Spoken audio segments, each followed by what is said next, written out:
paz do Senhor Jesus, meus irmãos, bom dia! Está começando mais um Confradesp em Revista. Como vocês sabem, é um conteúdo gerado pela Convenção Fraternal das Assembleias de Deus no estado de São Paulo e um trabalho que está sob a direção geral do nosso pastor-presidente, pastor José Wellington Bezerra da Costa, e sob a coordenação do nosso vice-presidente, pastor José Wellington Costa Júnior, que também é presidente da nossa CGADB. Eu aproveito o momento para cumprimentar toda a diretoria da nossa convenção e também saudar toda a diretoria da nossa igreja, Assembleia de Deus, Ministério do Belém. E a você que está nos assistindo pelo canal da Confradesp no YouTube ou está sintonizado na rádio ADFM 88.7, é uma imensa alegria ter a sua audiência.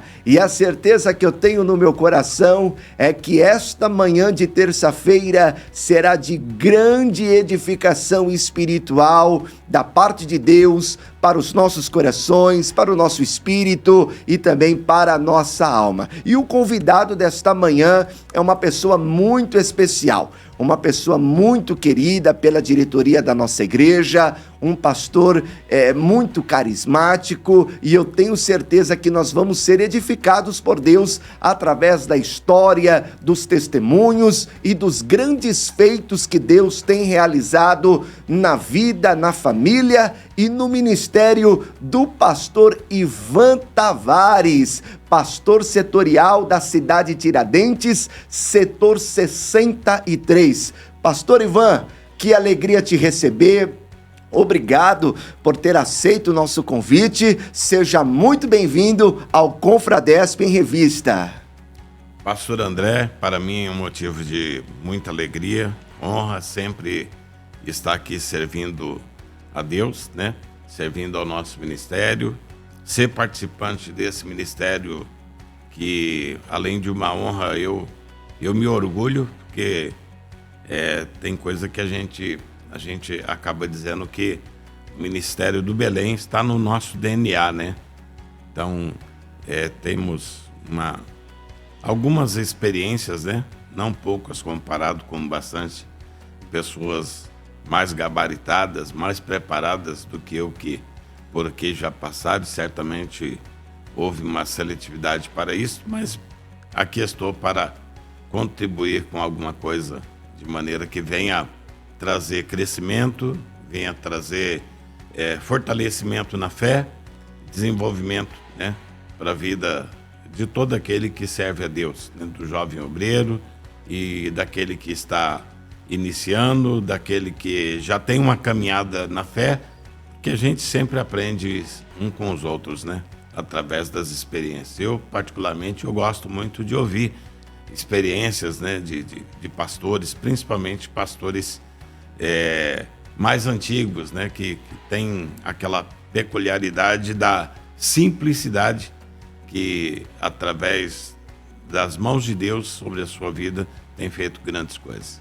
Pois é, pastor, o senhor disse que gosta de ouvir, né, as experiências, mas hoje o senhor que vai compartilhar conosco e com toda a nossa audiência as suas experiências, os seus testemunhos. Hoje nós vamos conhecer um pouco mais da vida, do ministério, da pessoa do pastor Ivan Tavares. E pastor, uma característica marcante no senhor é que o pastor está sempre alegre, né? Sempre feliz. A gente se encontra pelos corredores aí no Belém, às vezes nas reuniões de obreiro, o pastor tá brincando com um, tá brincando com outro, sempre sorrindo, sempre feliz, e parece que o pastor não tem problema, né? A impressão que eu tenho, acredito que muitos que te conhecem, é que o pastor não passa por prova, o pastor não passa por luta, o pastor não tem desafios. Conta para nós, pastor, o segredo dessa alegria, desse ânimo, dessa força, desse vigor.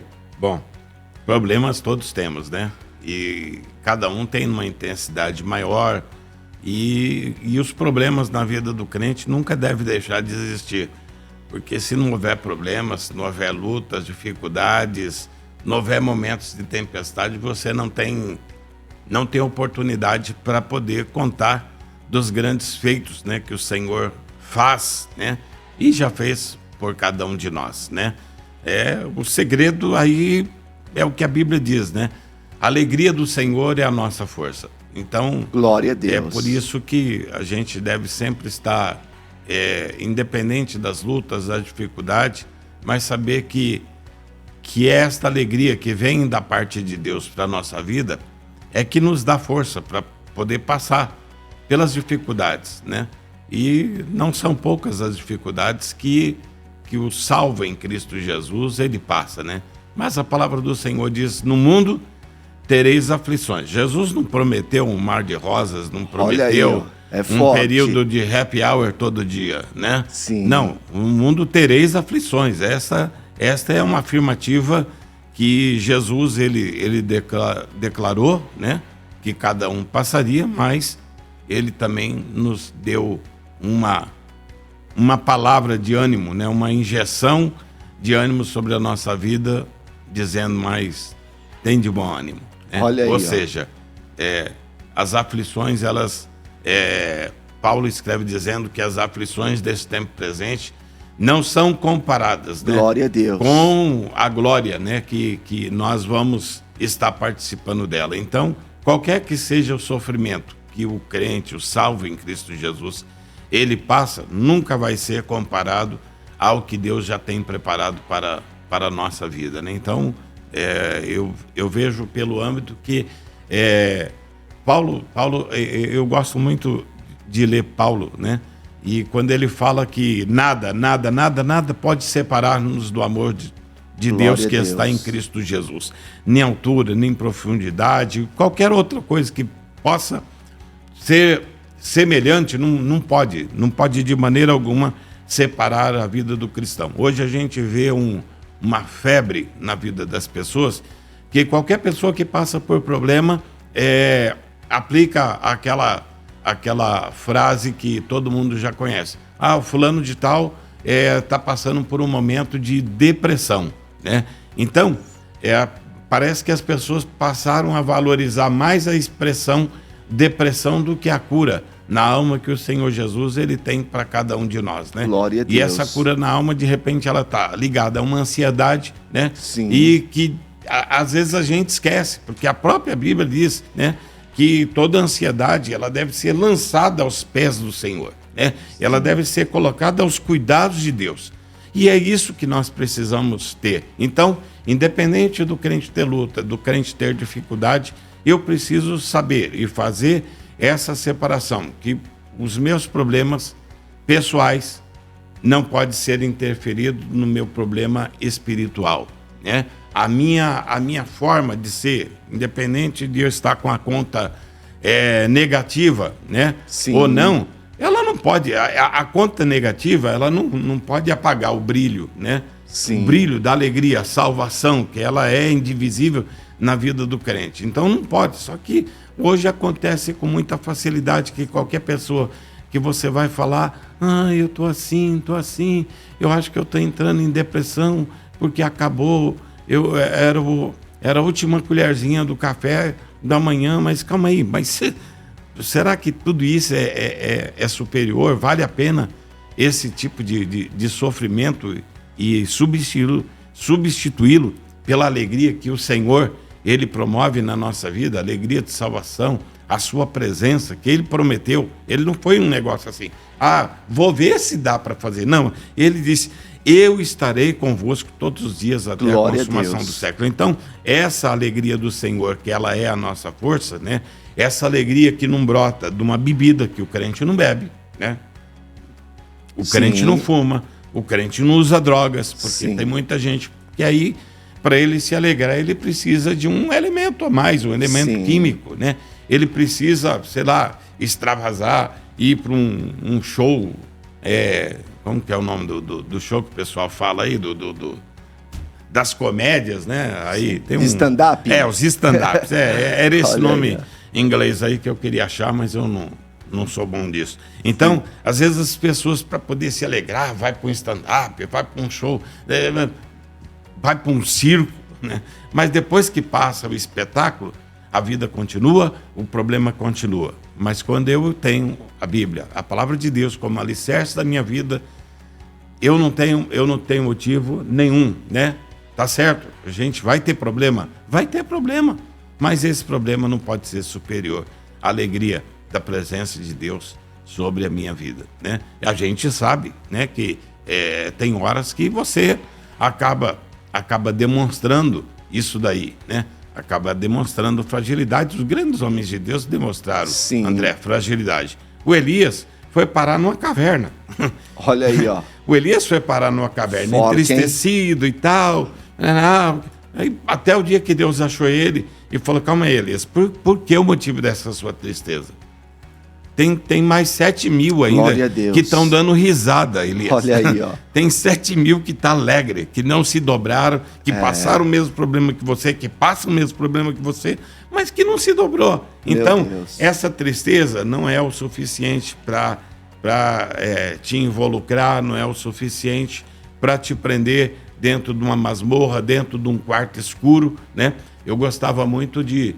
Gostava não, eu ainda gosto, não vou negar isso não, de ouvir o Voz da Verdade, né? Tem até um hino que diz: talvez você esteja num quarto escuro à procura de uma paz que lá não vem. Então, são hinos que acredito que na minha geração, na geração de outros obreiros, fizeram parte aí, né, dessa construção, dessa evolução, mas nenhum problema pode ser superior à alegria de Deus na nossa vida. Então eu procuro ter... É uma luta, né? Porque você não é que você vai viver uma vida, vamos dizer assim, uma vida de engano, né? O fulano vive de aparência. Não é a questão do crente, não é viver de aparência. A questão do crente é o seguinte, é o que a Bíblia diz, né?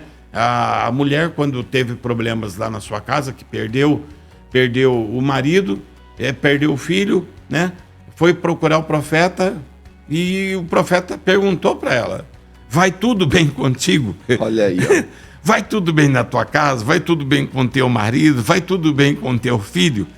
Ela não lamentou, ela não apresentou lamentações, mas ela respondeu. É óbvio, era uma guerra interna, mas ela responde com convicção: vai tudo bem. Então, se perguntar hoje: pastor, como é que tá? Tá tudo bem? Eu sempre vou dizer: vai tudo bem. Então é esse o segredo dessa felicidade. A alegria do Senhor. Abraçando os irmãos, brincando com os irmãos, e isso é muito admirado. Pastor, aproveitando que o senhor deu até alguns exemplos da Bíblia, né? Falou até de Elias. O pastor tem um ministério que é referência para muitos, né?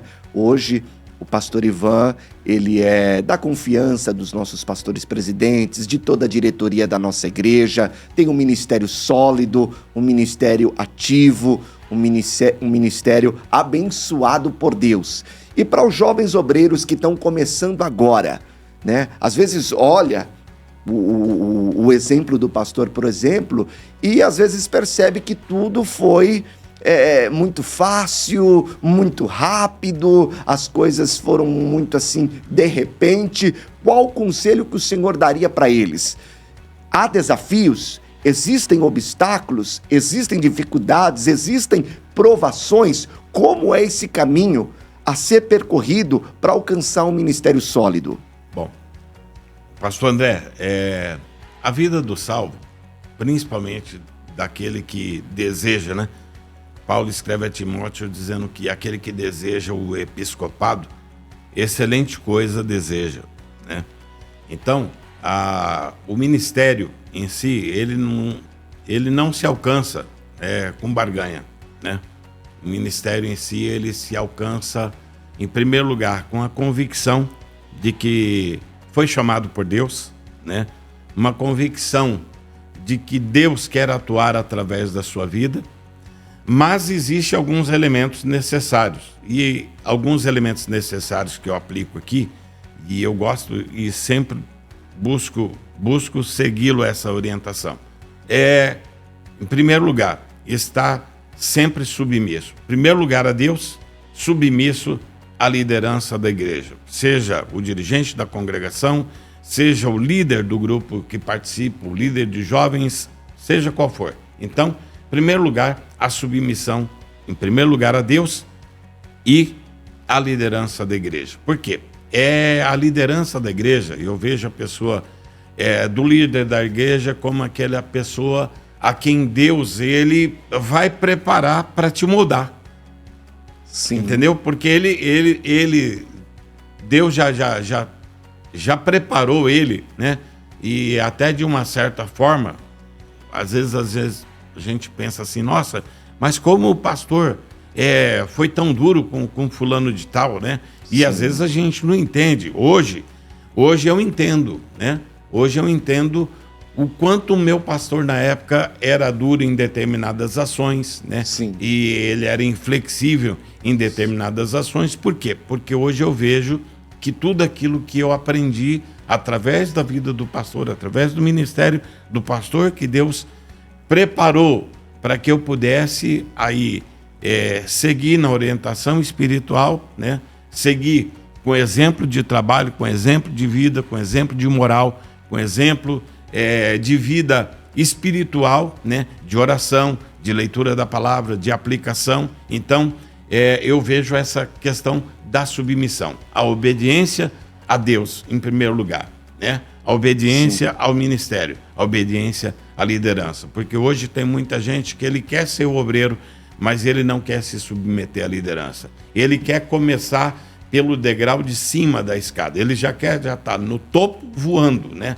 Ele esquece que ele precisa dos degraus para poder ter a sua base, ter o seu alicerce. Então, o crescimento na vida do jovem obreiro, ele precisa ter um alicerce. Por isso que eu, na nossa conversa informal, eu disse que eu fui, se Davi foi chamado de trás da funda, né? Eu fui chamado de trás de uma baqueta, né? Eu era baterista, né?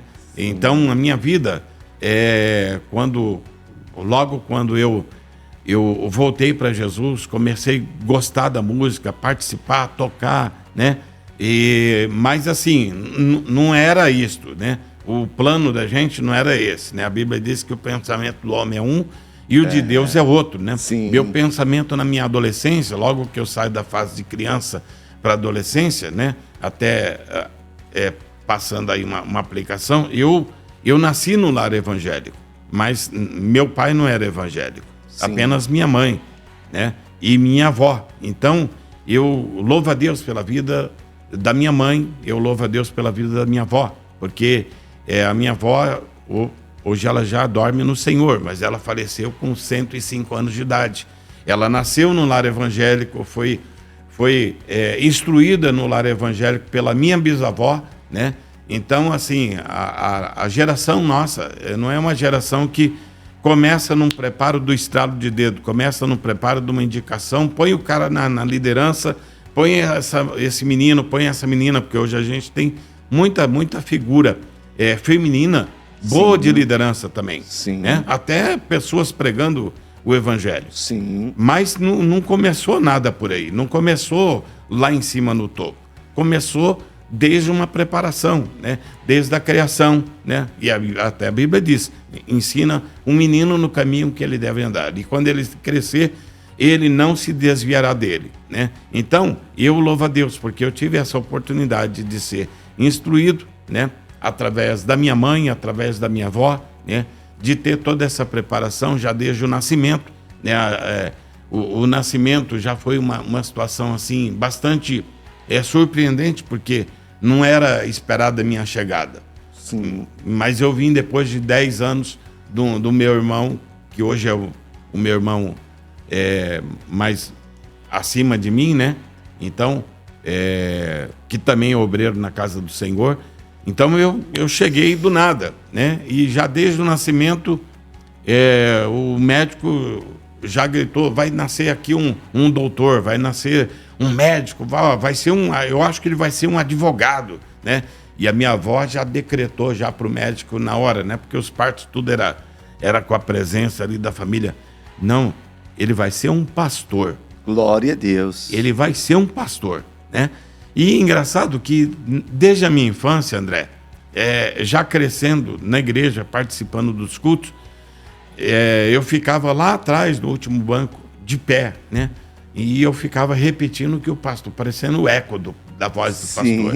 O pastor pregava lá na frente e eu atrás lá, de repente até alguns incomodando, mas o que o pastor falava lá, eu repetia. Tanto que parte da minha família, por parte do meu pai, não me chama de Ivan, né?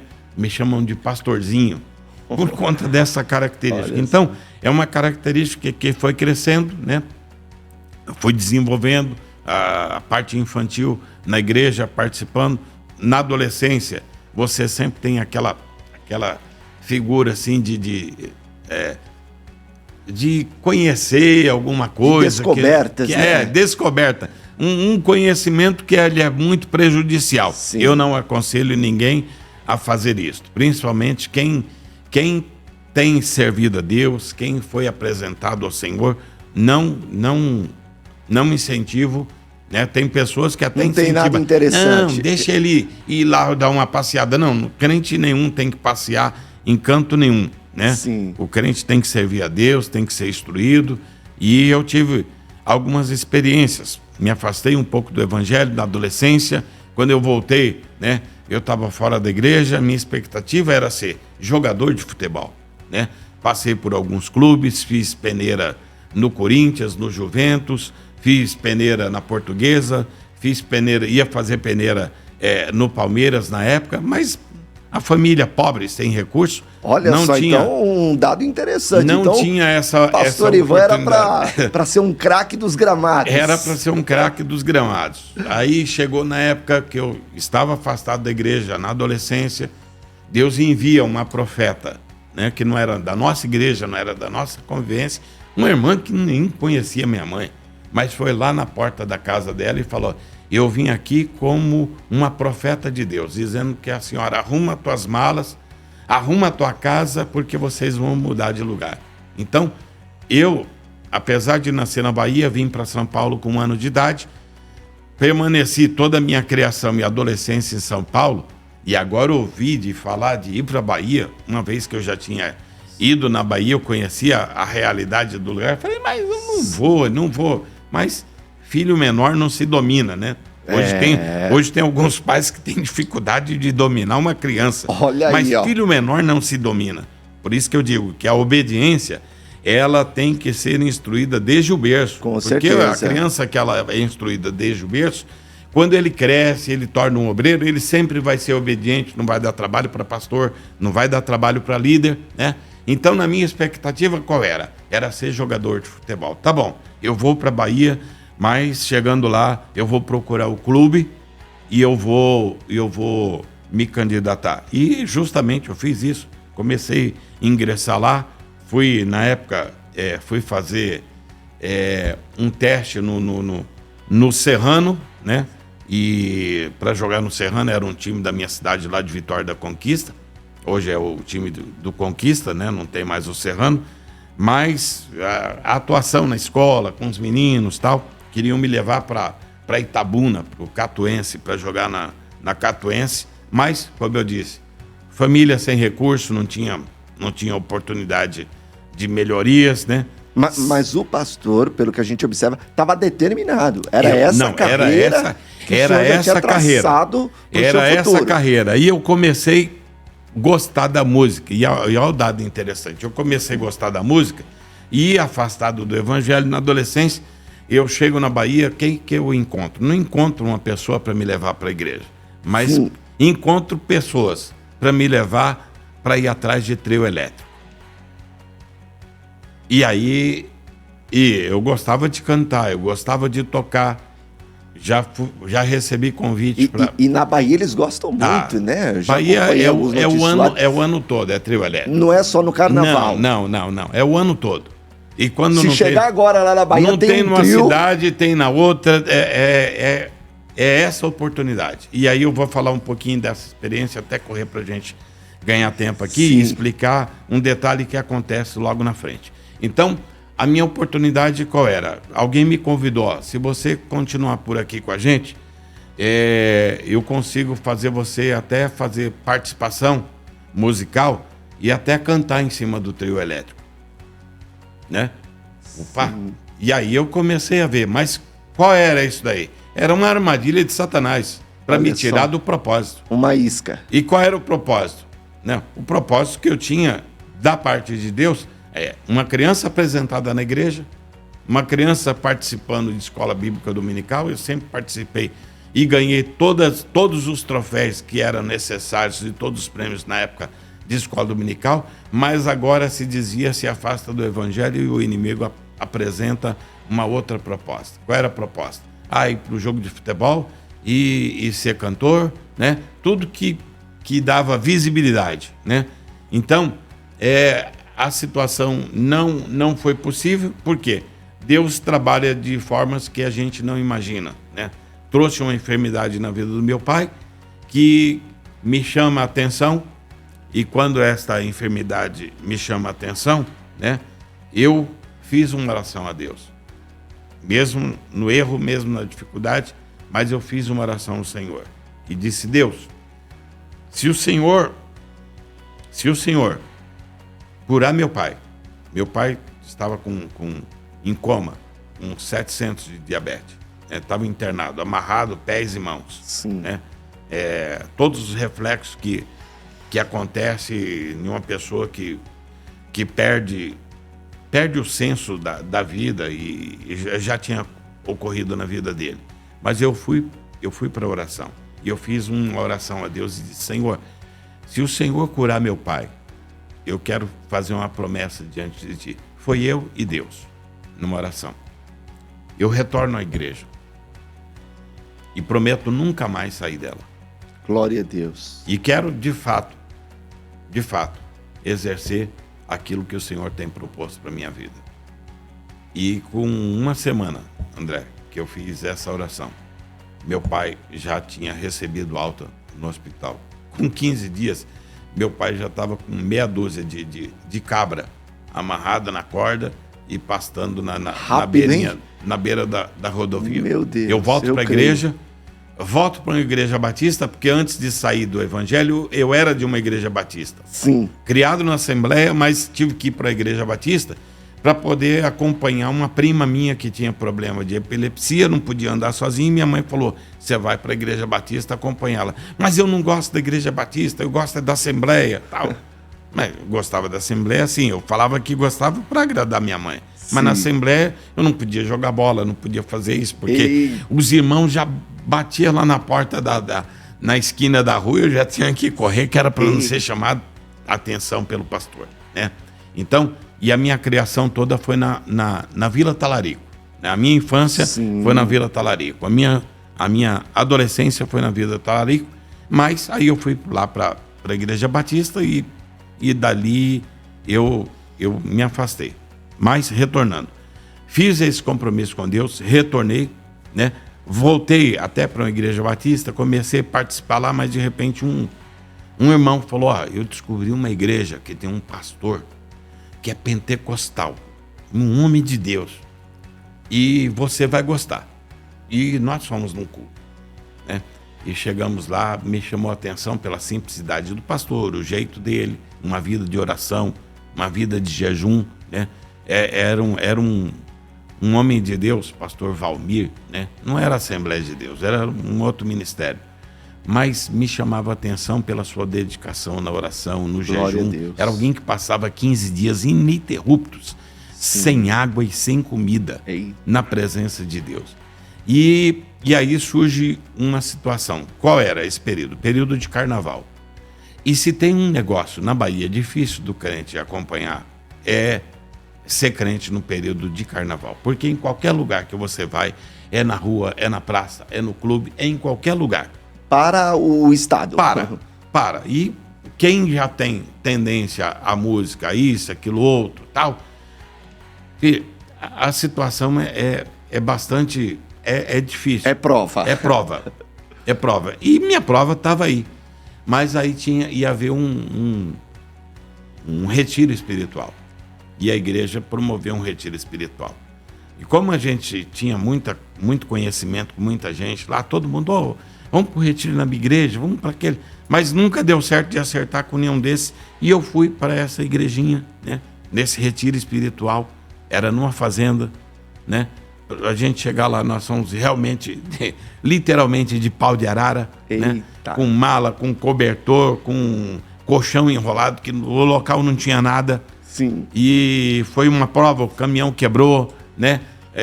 Passamos a fazer o trecho todo a pé, mas naquela noite tinha um propósito de Deus, né? O pastor chamou para orar e ali naquela noite, já no primeiro dia, Jesus batizou 50 irmãos com o Espírito Santo. Meu Deus. No meio da fazenda, no relento, eu imagino que foi um Pentecoste, ajoelhado nas pedras. O céu baixou lá. E era 10h30 da noite. Eu acho que eu não consegui parar de falar em língua estranha até umas 6 da manhã. De tamanho que foi a presença de Deus. Eu creio. E de lá para cá, Deus foi trabalhando na minha vida, falando acerca da chamada do ministério, falando particularmente ao meu coração, mas eu não abandono a música, né? Sim. Saio da Bahia, venho para São Paulo, não abandono a música, mas o futebol ainda está no meu coração, né? Vim morar com meu irmão, e meu irmão disse, olha, vem para cá porque eu vou conseguir para você um trabalho, e você, inclusive, além de trabalhar, vai jogar pelo clube, né? Eita! E aí acendeu os olhos brilharam. Acendeu de novo aquela esperança, né? Ir para o futebol, ser um profissional. E qual era a sua posição, pastor? Bom, eu sempre fui um bom lateral, sempre fui um bom meio de campo. Sim. Mas já atuei também como goleiro, como centroavante.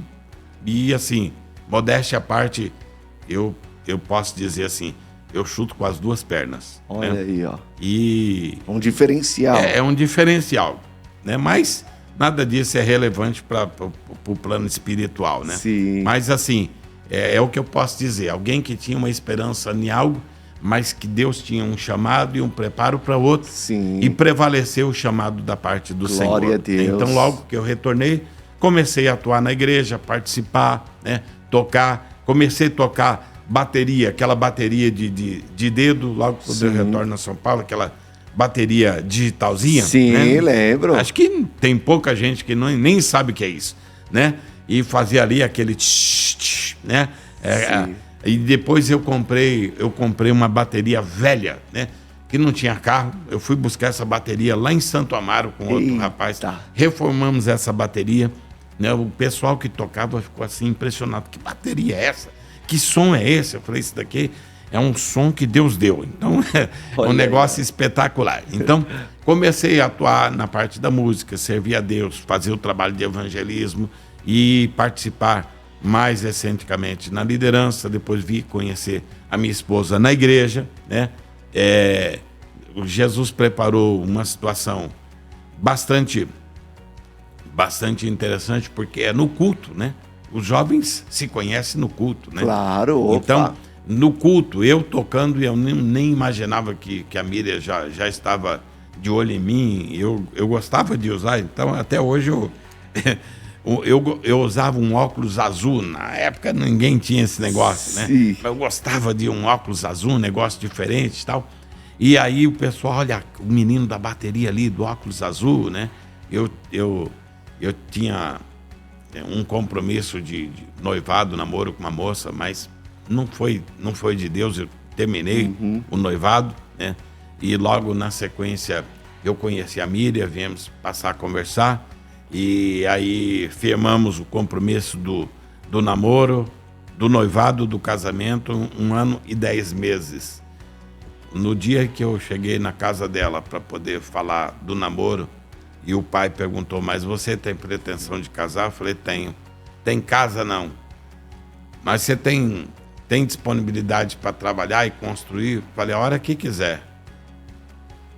Chegou determinado. E eu falei, tem papel e caneta na mão? Vamos subir para lá e já fazer a medida e a quantidade de material. E aí já começamos Aí o pessoal começou a falar, esse baiano é doido. Vai deixar a Miriam na mão, não deixa esse cara comprar material, não. André, em 1 ano e 10 meses, entre namoro, eu namorei com a pá, a enxada e a lata. Esse foi 1 ano e 10 meses, o meu namoro era com... Foi na obra. Foi na obra, literalmente na obra, né? Trabalhando aí com meu sogro, com meu tio Nelson, que já dorme no Senhor, construiu minha casa, casamos, e a partir daí começou a construção do ministério. Glória a Deus. A partir daí começamos a vislumbrar, né, participar. Lá atrás, ainda tocando no grupo de jovens, né? Eu tenho até hoje um quadrinho, né? Que tem coisas que a gente não pode esquecer na vida, né? Sim. Eu tenho um quadrinho lá da foto do Grupo Alfa, que era o grupo que nós denominamos na época, né? Para poder... E a gente sempre... A nossa alegria era servir a Deus. A nossa alegria era receber um comunicado de alguém, ajuda a gente lá na congregação, no culto de mocidade. Não tinha um sábado, não tinha um final de semana, não tinha um dia na semana que não nos chamasse para levar os instrumentos. E era levar os instrumentos literalmente. Era colocar aquelas caixas pesadas nas costas, subir para uma perua vermelha, né, que era de um amigo meu, Ismael, que hoje congrega comigo numa congregação, né? E era abastecer a perua com os instrumentos e ir para todo lugar. Para a congregação tal, vamos lá socorrer. Pediram lá. E aí a gente tinha um grupo muito bom, né? Que cantava, que pregava. E aí foi quando, lá atrás da bateria, um dia um pastor chegou e falou: esse moço que está aí atrás da bateria, Deus tem uma promessa, uma chamada na sua vida, né? Aí eu pensei assim, deve ser o líder. Eu olhei para trás, o líder não está aqui. Ele disse: não, é você mesmo. Deus tem um ministério na tua vida e uma grande igreja que você vai ser pastor. Esse pastor errou o caminho, meu negócio é música. É a bateria. Não é ministério. É a baqueta mesmo. Se ele falasse que tem uma bateria maior, melhor, mais nova... Aí você recebia. Né, com mais peças, eu ia receber com ação de graça. Né? Mas ministério, assim, não era chegada ainda a hora. Não brilhava os seus olhos. Não brilhava os olhos, né? Mas, por isso que eu disse, é a construção, é a obediência, é a submissão, tá sempre à disposição. É o pastor falar: olha, vamos fazer o trabalho aqui. E realmente a gente saía na rua com a caixa na cabeça para fazer os trabalhos de evangelismo, levando lama na cara, as pessoas cuspindo na gente, na rua, né?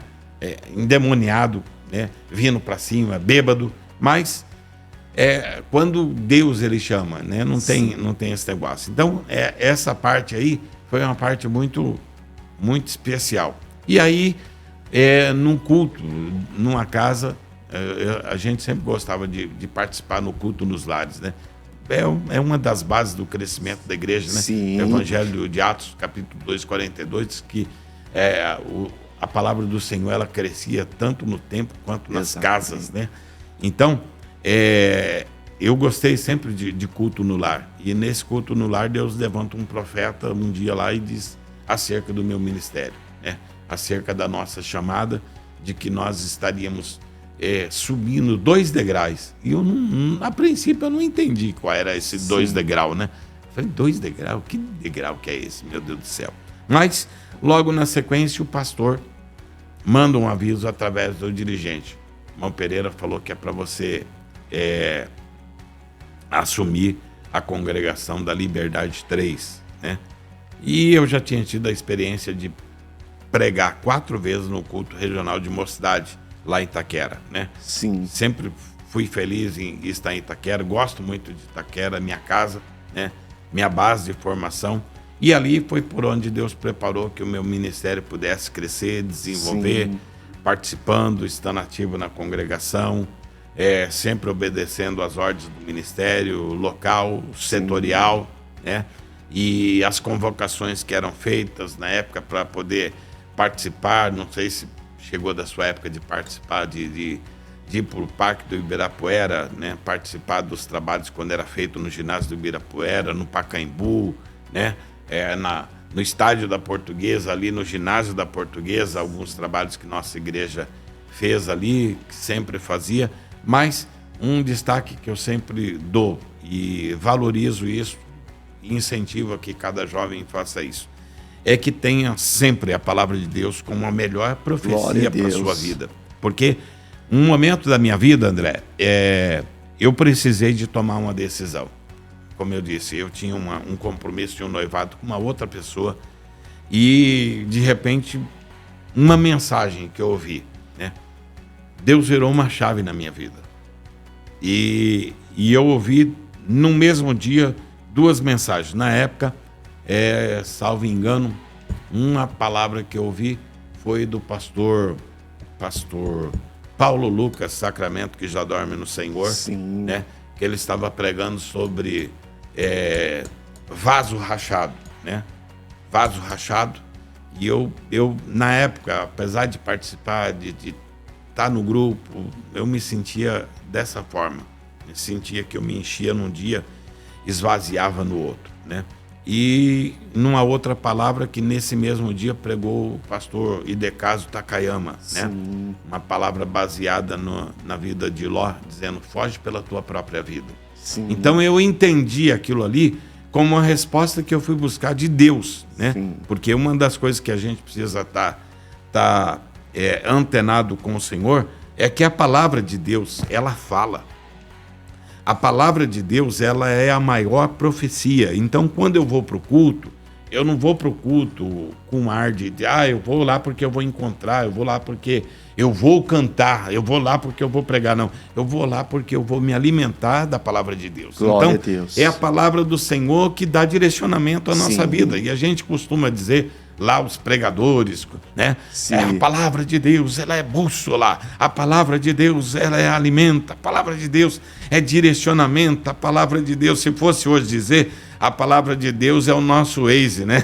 É o nosso GPS, né? Que nos guia em todo o caminho. Então, a palavra do Senhor sempre fez parte na minha vida e eu sempre valorizei esta palavra para que ela pudesse me direcionar, me abençoar e que eu pudesse reter, né, esta palavra e fazer a aplicação dela na minha vida. Então, quando isto ocorre, ocorre de uma maneira maravilhosa, porque eu recebo esta resposta da parte de Deus, tomo uma decisão, essa decisão faz uma virada de chave na minha vida de uma maneira que eu nunca iria imaginar. Assim como começou a fazer essa virada de chave. É como o senhor falou, né? De fato, a palavra de Deus é a maior profecia. É muito bom quando Deus toma o vaso, né?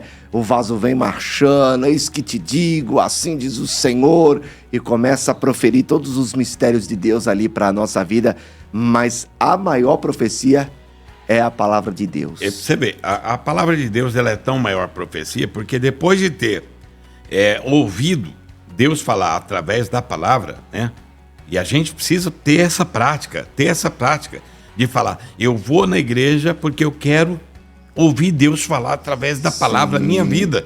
E você extrair, se você olhar aqui, ó, a minha Bíblia, toda ela é marcada, porque enquanto tem um pregador falando, independente se eu ou não, eu estou aqui sempre fazendo aplicação, marcando a mensagem, né? O André está pregando, você vai lá para Tiradentes pregar também. E eu estou aqui fazendo aqui as minhas anotações, né? E eu vou e firmo bem as expressões mais fortes que Deus quer falar com a gente, né? Então, essa virada de chave na minha vida foi muito importante, né? Porque essa virada de chave na minha vida, através da palavra, da obediência a Deus, a obediência do pastor, né? A chamada ministerial, né? Essa chamada pessoal que eu tive aí, quando Deus usa esse profeta para poder falar, lá na frente ela veio a se cumprir. Quando o pastor me coloca como experiência para pregar num culto, depois me dá a oportunidade para ir para uma congregação, quando eu assumo essa congregação 18 de maio de 1993, né? Meu filho Gustavo estava para nascer, faltando um mês para ele nascer, estava sendo gerado. Eram 13 pessoas na congregação, incluindo eu, a Miriam, minha sogra, o Gustavo e mais 9 pessoas que estavam na igreja. Era um ponto de pregação. Era um ponto de pregação. Uma igreja muito simples. Eu sempre digo o seguinte, quando eu penso que eu sou alguma coisa e que eu estou crescendo, que eu estou assim, eu pego o meu carro, eu dou uma volta, eu vou para a porta dessa congregação. Glória a Deus. E olho bem para ela, assim, e digo, ó, baixa a bola. você não é ninguém. Foi daqui que você saiu. Foi daqui que você começou a dar os seus primeiros passos. E eu faço essa rota sempre. Eu gosto sempre. A Bíblia diz que a gente não deve remover os marcos antigos, né? E essa atitude, para mim, é uma atitude que eu sempre, desde quando eu iniciei o que eu sou hoje, eu sou o mesmo Ivan que assumiu, quando cooperador, uma congregação em 18 de maio de 1993. Fiquei nessa congregação 1 ano e 8 meses, né? E quando eu disse que, numa palavra profética, Deus havia dito que eu ia passar 2 degraus, eu não entendia isso. Porque eu era um cooperador, mas eu não tinha nem carteirinha. Eu era cooperador por estar consideração, né?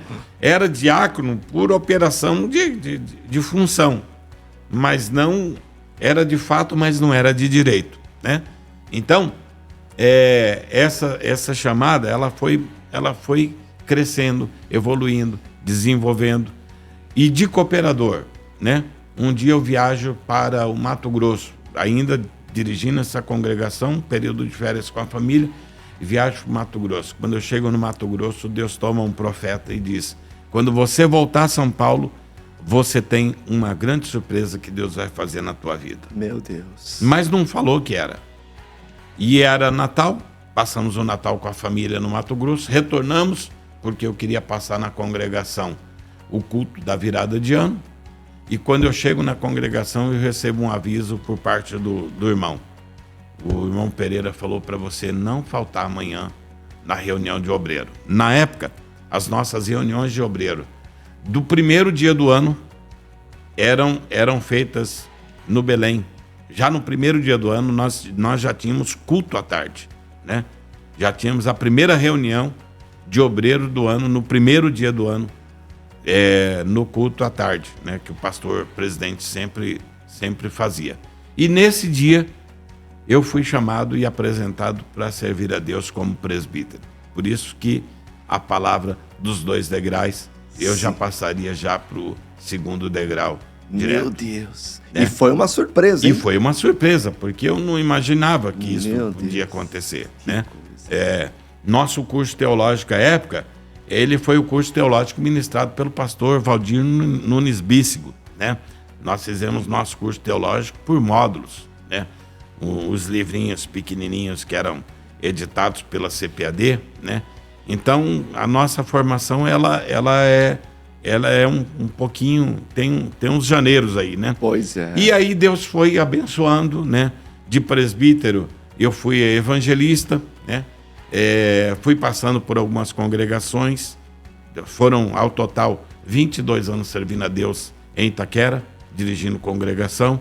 Dentro desses 22 anos, dirigi 12 vezes congregações, dentre elas uma repetindo 3 vezes, uma 4 anos e meio, e depois escola, 4 meses numa mesma congregação, né? Ia o dirigente que estava no local, passava um período, o trabalho caía, pastor, vamos voltar o Ivan para lá. Voltava, levantava o trabalho, saía, ia socorrer outro lugar, aí volta de novo, volta o Ivan para lá, não deu certo. A congregação que ele foi lá já cresceu, já aumentou, já melhorou, mas a de cá caiu. Aí, e assim aconteceu pelo menos em 2 congregações, isso 2 vezes. Uma, 3 vezes, eu sempre falo que eu fui em nome do Pai, do Filho e do Espírito Santo. A outra, eu digo que eu fui representando o Velho e o Novo Testamento. Porque na Vila União eu assumi uma congregação, fiquei 6 meses, depois saí e voltei e fiquei 4 anos nessa congregação, né? E ali iniciamos uma construção, né, também. Então eu sempre gostei de construção. Aí iniciamos uma construção e aí passei por Vila Guarani, Vila Ramos, Cidade de Carvalho, né? Vila Nova, mas a congregação que me chama a atenção nesse período aí foi o local aonde eu iniciei e o local que eu passei 3 vezes. Glória a Deus. Né? Então, e Deus sempre trazendo, e essa forma de tratar os irmãos, de se importar com a vida dos irmãos, de se dedicar, de cuidar das crianças. Eu sempre gostei do trabalho de crianças, sempre, nunca tive problema nenhum de meter o pé na lama, de colocar o pé na valeta, no esgoto, né? Nosso trabalho sempre foi voltado a trabalhar em comunidades. Hoje eu acho que eu teria dificuldade hoje de partir para trabalhar num lugar entre pessoas. O senhor não é um pastor Nutella? Não. Pastor raiz não, mesmo? Pastor raiz. Aonde tiver que ir, vai. Entrar pro barraco. Hoje não tem mais barraco de madeira, né? Mas Sim. Quantas vezes eu ia para dentro Glória a Deus. dos lares, que era casas muito humildes, tinha sede, pedia um copo d'água, vinha lá o copo d'água com marca de mão, né? Com sebo? Eita. Aquele selo de qualidade, né? Mas nunca para assim, desanimar, nem deixar ninguém entristecido. O pastor, quer uma água? Quero sim. Um calor tremendo. Eita. Mas quando eu olhava assim o copo, falei, Deus, me dá graça aqui, e a gente vai. Então, Deus foi abençoando, foi trabalhando algumas experiências, né, que nós tivemos, né? A experiência de nas congregações, assim como o início como pastor setorial, né? Pastor Ivan, o papo tá tão gostoso, tão agradável, tão espiritual, mas nós já estamos estourando o nosso horário. Quando a conversa tá boa, a hora passa que a gente nem vê. Mas nós já vamos ter que encaminhar para o encerramento desse programa e nós não vamos colocar nenhum ponto final. Eu vou falar com a produção, nós vamos colocar uma vírgula, porque o senhor vai ter que voltar. Não sei se ainda em 2025, ainda não dá, nós já estamos às vésperas do Natal, né? Daqui a pouco estaremos celebrando o Natal, mas com certeza um projeto para 2026.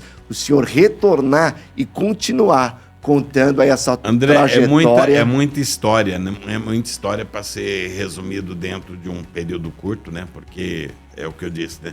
São 22 anos de história só Itaquera, depois veio a chamada ao ministério, mas antes da chamada do ministério, eu acendi a chama pela obra missionária, o desejo de ir embora para a Colômbia, né? Meu Deus. E o que segurou isso foi uma palavra, por isso que eu volto a bater na tecla que a submissão e a obediência ao ministério, ela faz toda a relevância na vida das pessoas, porque antes de ser pastor setorial, antes de ser funcionário da igreja, né?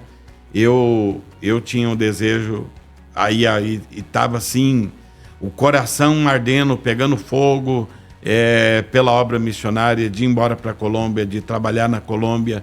E quando eu fui conversar com o pastor para pedir a liberação para ir para a Colômbia, o pastor me disse não. Talvez alguns iam se sentir entristecidos, né? Mas o não do pastor, para mim, foi mais saboroso do que um sim que eu tivesse recebido por ir à Colômbia, né? E aí Deus começou a trabalhar na minha vida. Tem todo um processo aí para falar sobre essa questão da Colômbia, né? Foi por causa desse trabalho, dessa evolução na Colômbia, que hoje, graças a Deus, eu tenho a oportunidade, eu posso me orgulhar de dizer que se hoje eu conheço um outro idioma, o espanhol, né? Posso, com toda segurança, ir para qualquer parte do mundo, ser intérprete de qualquer pessoa, de qualquer nação que fala espanhol, de escrever. Fui convidado, inclusive, na escola que eu me preparei para poder estudar o idioma, né? Fui convidado para fazer o curso de adaptação, para dar aula de espanhol. Então, graças a Deus, hoje eu tenho essa oportunidade. Mas tudo crescendo na igreja, né? Glória a Deus. Então, aí veio a chamada, que aí vamos deixar para o capítulo de número 2, né? Sim. De falar para a chamada para a obra missionária, né? O envolvimento com a obra missionária. Vai ter aí as partes também das experiências, das conferências missionárias que administramos em Itaquera, né? Sim. E logo na sequência também da chamada para atuar como pastor setorial, que não começou pela cidade Tiradentes, não começou pela Vila Talarico, mas antes eu ia para o outro setor, né? Mas eu vou deixar essa expectativa, essas reticências aí para uma nova fase, uma nova oportunidade que certamente vamos fazer um novo será convite. Um orgulho muito grande de falar parte 2 e aí a gente toca nessa mesma dinâmica. Agradeço a Deus, né? Por toda essa participação, sim, pela condução, né? E assim, é difícil colocar 2 doutores do direito e falar numa entrevista. Oh, meu Deus, eu sou o menor da casa de meu pai. Mas, pastor, sabe como que eu encerro esse bate-papo? Entendendo que ninguém cai no ministério de paraquedas. Há uma história. Deus prepara um anonimato que Deus começa a forjar o caráter, porque quem olha o pastor hoje, é como eu disse lá numa das primeiras perguntas, parece que foi tudo fácil. Mas teve ali o campo do anonimato em que Deus forjou o teu caráter, te moldou, te preparou, te lapidou e hoje o pastor é digno de uma história tão bonita, uma história digna de aplauso e que Deus continue prosperando o seu ministério. Agora, para nós encerrar, eu gostaria que o pastor deixasse aí uma palavra para todos os irmãos que estão pelo canal da Confradesp no YouTube, sintonizados na rádio ADFM 88.7. Meus irmãos, eu quero agradecer a Deus e agradecer ao Senhor pela vida do nosso pastor presidente, pastor José Wellington Bezerra da Costa, pastor José Wellington Costa Júnior, toda a diretoria da nossa igreja, aos nossos companheiros pastores setoriais e também aos nossos irmãos em Cristo Jesus, hoje ali do setor 63, cidade de Tiradentes, e por todos os ouvintes deste programa, né? Pela vida de todos os irmãos em Cristo Jesus e principalmente pela vida dos jovens e obreiros, né? Que têm esta chamada, esta vocação, esse desejo de participar na obra de Deus. Meu desejo é que você siga sempre firme, servindo ao Senhor com alegria, né? Sabendo que nada nesse mundo tem um valor essencial, maior do que a alegria de Deus na nossa vida, e esta alegria que nos dá força para viver, para superar e estar presente em todos os momentos. Agradeço ao Senhor pela vida também do pastor André, meu amigo, meu companheiro, né? Meu amigo, né? Aqui pessoal, profissional, né? Que Deus possa continuar também abençoando a sua vida, de toda a equipe aqui, técnica, né? Quando nós começamos esta rádio aqui, era numa salinha pequena, lá na Conselheiro Cotegipe, né? Que eu tive a alegria, né? No primeiro estúdio de nascer ali, nós construímos esse estúdio, né? E graças a Deus, eu louvo ao Senhor por essa oportunidade. E quero aqui dizer para você, né? Vale a pena sim servir a Deus, vale a pena ser fiel ao Senhor e vale a pena seguir sempre na orientação espiritual do pastor, do líder, porque nós temos um líder espiritual, nós temos alguém que foi colocado por Deus para nos ajudar, para ser o nosso conselheiro. E como Paulo, ele disse a Timóteo, procura apresentar-te a Deus como obreiro aprovado, de que não tem de que se envergonhar e que maneja bem a palavra da verdade. Então, se existe algo da parte de Deus que está sobre a tua vida, sobre a minha vida, sobre as nossas vidas, é deixar que floresça um ministério espiritual. Talvez não é aquilo que você pensa, como eu já contei aqui nesse pequeno resumo da minha história, né? Em que eu pensava ser um jogador de futebol, depois veio o convite para ser músico, para atuar em trio elétrico, mas nenhuma dessas hipóteses era o caminho de Deus para a minha vida, era o caminho de Deus para a minha casa, para a minha família, e quero aqui deixar um abraço a todos e agradecer a Deus, né, pelos presentes que Ele tem me dado. Em primeiro lugar, o presente da salvação da minha alma, né, o batismo com o Espírito Santo, né, o lar em que eu fui instruído e cresci, né, as bênçãos que o Senhor colocou na minha vida, e agradeço a Deus pela vida da minha esposa, fiel companheira, que nós esse ano completamos 34 anos de uma feliz união, pela vida dos meus filhos, das minhas noras, dos meus netos e do meu neto, que vai chegar agora em maio, né? Então, tudo isso faz parte da nossa vida, da nossa caminhada e da nossa expectativa no Senhor, né? De sempre estar pronto. E estamos aqui sempre à disposição, André. Glória a Deus, pastor Ivan, é muito bom te ouvir, experiências impactantes. Mais uma vez, obrigado por ter aceito o nosso convite. O pastor é uma pessoa de muitos compromissos, né? Muito requisitada, mas nos sentimos honrados em saber que o pastor reservou um pedaço do seu tempo para estar conosco aqui no Confradesp em Revista, e com certeza haverá outra oportunidade. Fica aí na expectativa que o convite vai chegar. Amém. Deus abençoe. E eu quero agradecer mais uma vez. Amém. E a todos os irmãos que estão nos assistindo, obrigado pela sua audiência. Os irmãos que estão sintonizados na rádio também, obrigado por ter estado conosco nesta manhã. O meu desejo é que Deus continue abençoando a vida de cada um, permitindo a todos uma terça-feira de grandes bênçãos, conquistas e realizações. E também desejar a todos um feliz Natal. Que Deus continue abençoando a vida de todos os irmãos que estão nos acompanhando. Fiquem na paz.